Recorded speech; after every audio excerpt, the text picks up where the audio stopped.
इस लेक्चर में हम डिस्कस करेंगे सैम्पलिंग डिस्ट्रीब्यूशंस। Sampling distributions. अब ये सैम्पलिंग डिस्ट्रीब्यूशंस क्या है, ये जानने से पहले हम ये देखते हैं कि सैम्पलिंग डिस्ट्रीब्यूशन आखिर हम पढ़ते क्यों है। ठीक है, समझो आपके पास कोई कंपनी आती है और आपको पूछती है कि मतलब आपको एक टास्क देती है, एक प्रोजेक्ट देती है कि आप है ना पुणे सिटी का जो एडल्ट मेल का पॉपुलेशन है उनका मीन बॉडी वेट कैलकुलेट करो डेटा कलेक्ट करके। ठीक है, वो आपके लिए आपको सिर्फ ₹25,000 देती है, सिर्फ ₹25,000 ना, ये बहुत इंपॉर्टेंट है। तो आप क्या सोचोगे, अरे 25,000 में तो हम पूरे पॉपुलेशन का सर्वे कैसे करेंगे, राइट? ये तो पॉसिबल नहीं है। मेरा कहने का मतलब ये है कि जब एक्चुअल में रियल वर्ल्ड में कोई स्टैटिस्टिकल एनालिसिस करते हैं तो काफी बार क्या होता है, हमारे पास रिसोर्सेस यानी कि फाइनेंशियल रिसोर्सेस और टाइम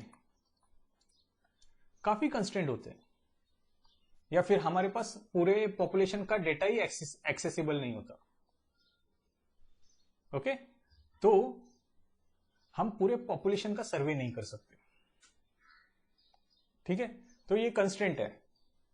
तो हमारे पास ऑप्शन क्या बचता है कि हम एक रैंडम सैंपलिंग करेंगे। ठीक है, एक सैंपल निकालेंगे। समझो मैं सैंपल साइज रखता हूं 100।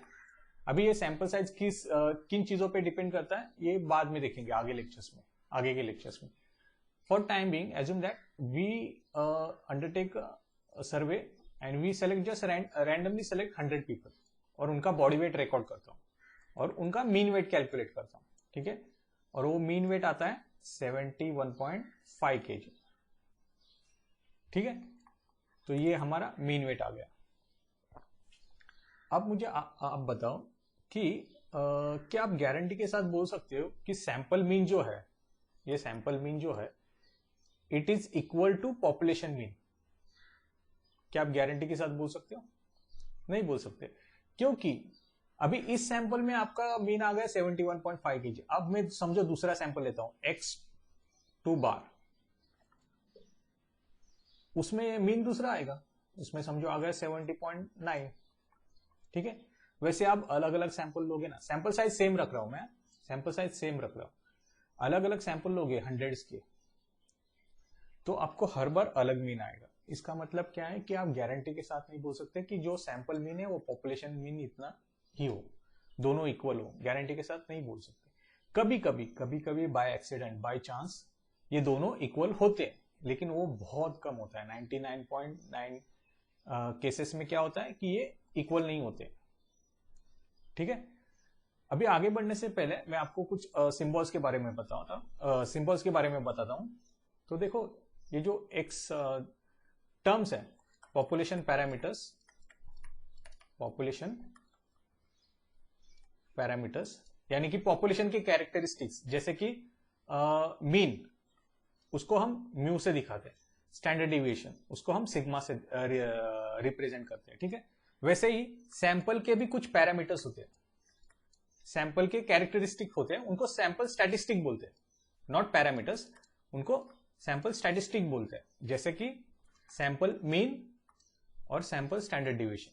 ठीक है, तो जब आप म्यू देखोगे तो समझ जाना इमीडिएटली कि ये पॉपुलेशन पैरामीटर है, sigma is a population parameter.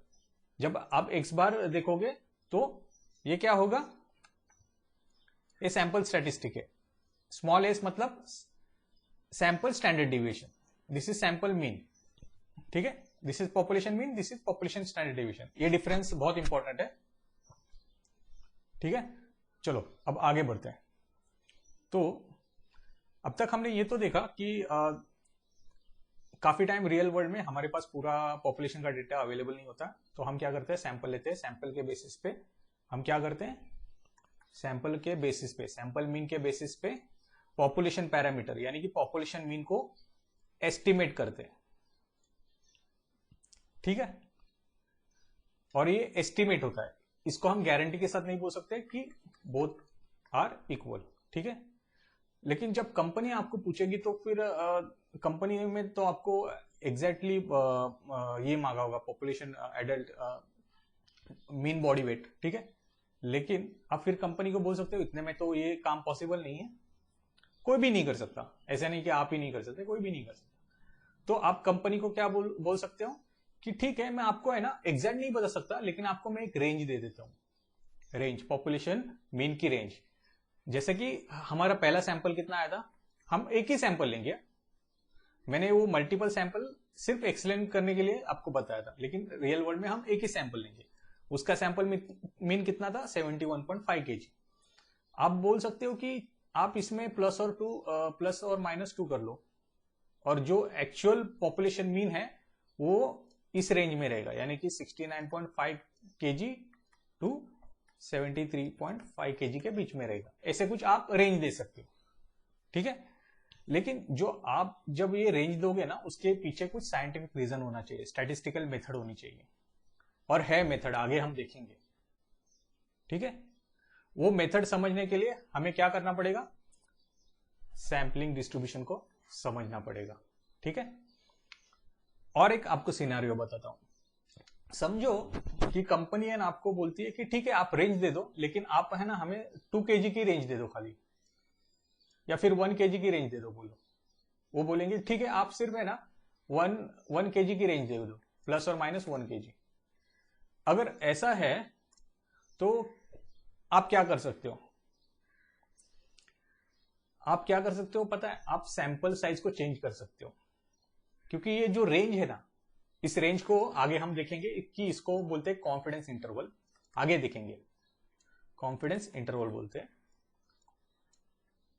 ठीक है।